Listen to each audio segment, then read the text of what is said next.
Bouge pas trop. C'est fini, c'est terminé. J'ai tout fini. Voilà. C'est bien, bravo. Allez.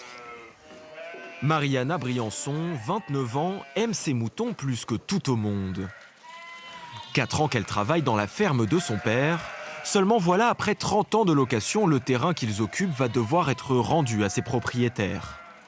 Mariana cherche donc de nouvelles terres pour y installer son troupeau. Nous, on a quand même 200 bêtes. Il va falloir augmenter un peu le troupeau si on veut vivre à 2 dessus. Pour placer 300 bêtes, on ne les met pas sur un tout petit terrain. Il faut avoir un petit peu de place, il faut trouver une ferme qui soit assez conséquente pour pouvoir supporter le nombre de bêtes et pour pouvoir se tirer un revenu à 2. Par contre, il ne faut pas non plus trouver une ferme à 500 000 parce que moi, je ne les ai pas et que je ne veux pas me tirer une balle dans le pied avant de commencer. Après 3 ans de recherche acharnée, impossible pour l'éleveuse de trouver des terres convenables dans les Hautes-Alpes et le temps presse. On est complètement dans l'attente de trouver des terres qui correspondent à nos attentes. Après, on a une date butoir, c'est ce qui rend les choses un petit peu plus difficiles parce qu'en 2025, on doit laisser ces terres-là et je ne peux pas mettre tout ça dans un garde-meuble.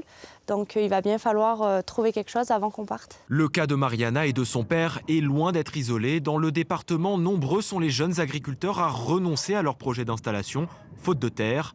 Et pour cause, ici, l'agriculture n'est pas en déclin. On se bouscule même pour s'y installer.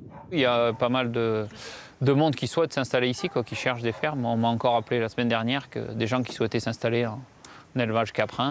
En 2023, une cinquantaine d'installations ont eu lieu dans les Hautes-Alpes. Mariana, elle, va probablement devoir s'installer dans un département voisin pour continuer son activité.